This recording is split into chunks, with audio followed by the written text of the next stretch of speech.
Tom Pelissero live at Radio Row, my guy here. Adam Rank's guy. Adam's my guy. So we're kind of six ways from bacon a little bit there. There's a nice, Adam Rank and I have, a few things in common. Love Norm Macdonald, love punk rock music, and occasionally I let him on the show. Yeah, Rank will always randomly drop a Norm Macdonald story. It's a real flex. His impression's pretty good, too. He does a better one than me. It's a real flex. All right, let's get into it. Chicago Bears, not as entertaining as an offseason as it has been in years past. No more top 10 picks. No more questions about the quarterback or the head coach. So we're kind of going into this trying to tighten the screws. That's what you want. You don't want to be that exciting. Right. You don't want to be drafting number one or hiring a new coach. Ben did unbelievable work, and I think we talked about this last year at this event. The way that he was able to impact the team, I think, as much as anything, situationally, clutch moments, the way that they handled all those things, like they were not dominant this year with regard to, they weren't blowing people out by 30 points. But what they did was when the game was on the line, they knew the right thing to do. They knew how to execute in 2 minutes.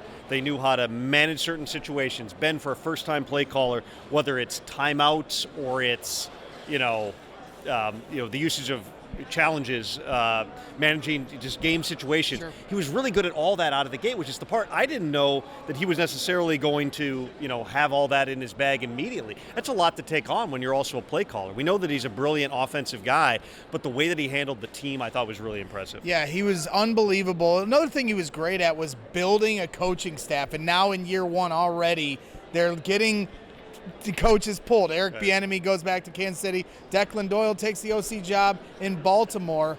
He's not from the Sean McVay tree, right? He's not from the Kyle Shanahan tree.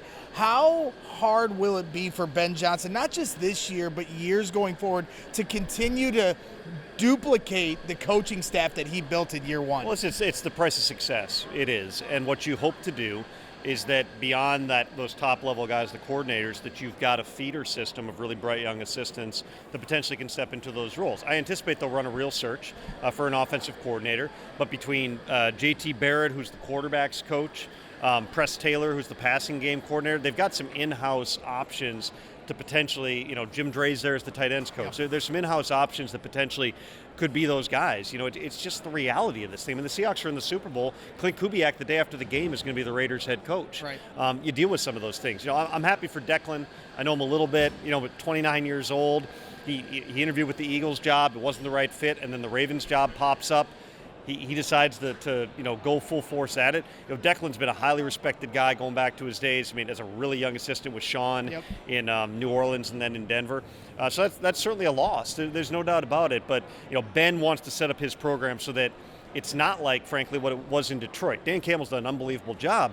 But last year, he lost a lot of assistants out of the building. He brought in John Morton and tried to replace it. It just didn't work out. You're trying to avoid that situation. Sometimes it happens. When Kyle Shanahan left Atlanta 10 years ago, Dan Quinn, if he had to go back in time, he probably wouldn't have Steve Sarkisian come in and try to run the same system, even though it's not Sark's system. You live and learn on some of those things. It's not always perfect. The Eagles, same thing. The Eagles have a different offensive coordinator every year because one guy you win big and he gets a head coaching job. The next guy doesn't and he gets fired. Right. You want to get out of that cycle, and I think the Ben's done a good job at least of having options in house. We'll see what direction they go. Yeah, it's a busy offseason. Phone's blowing up, so I guess I totally. Stuff going on, you're an man. Insider. That is literally comes with the territory. I'm honored to get some of your time while I know you're working the phones, and we're hoping in Chicago that one of those texts you'll get this offseason is the potential of a pass rusher coming to Chicago. Options are limited. Bears have the 25th pick, but a lot of fans have got their eyes on a guy like Maxx Crosby or even Myles Garrett. Are either of those options realistic scenarios where the Bears could make a big splash trade like they once did for Khalil Mack? Well, I'm sure that those teams are going to get calls on those guys again. Max was not happy at the end of the year. There's uncertainty as we're recording this about Myles Garrett, about Jim Schwartz. And in turn, depending on how that direction goes, how is Myles going to feel about it? We also know Myles wanted out last year. He made that abundantly clear.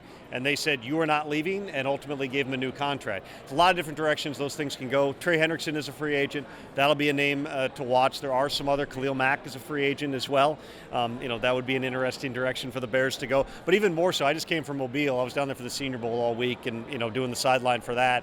I'm not the expert on, scouting and looking at the traits. All I know is in my ear all week I had Daniel Jeremiah and Charles Davis talking about how good the edge rushers were there, how good this class is for edge rushers. It's one of the defining traits of this group. How's the board going to fall? I don't know. But even at 25, you would hope you might be able to get somebody who's going to be able to help you in the near term. Absolutely. Final question I have for you. There's a lot of conversation about the stadium in Chicago. So just trying to get your insider's perspective here. Some whispers going on in Chicago while we're here that maybe something with Indiana gets done in February, March. Do you actually believe? I'm from Northwest Indiana. I want the Bears to stay in Illinois as a Chicago Bears fan first. I cannot believe that this would actually happen.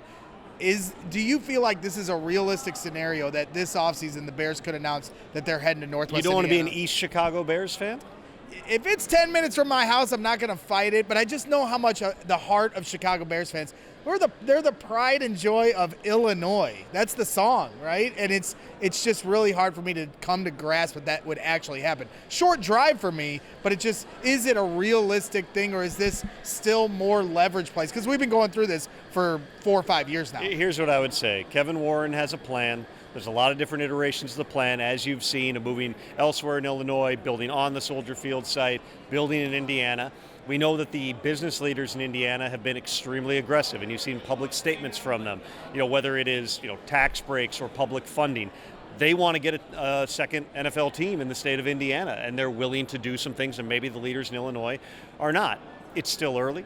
I know, Kevin Warren worked for the Vikings organization when they built US Bank Stadium. What a lot of people don't remember was they had an entire press conference a couple of years before that in Arden Hills to build an outdoor stadium. And they had Bud Grant at the podium, and they had people talking about all the tailgating. Ultimately, that got scrapped, and like a year later, they got the public funding and got government approval to build in downtown Minneapolis.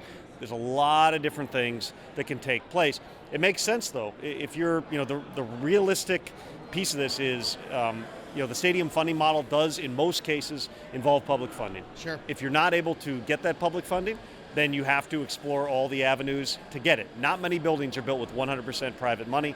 I'm not saying it's right or wrong. It's just the reality of how these things tend to play out. But there's still some significant steps involved. They're not gone yet.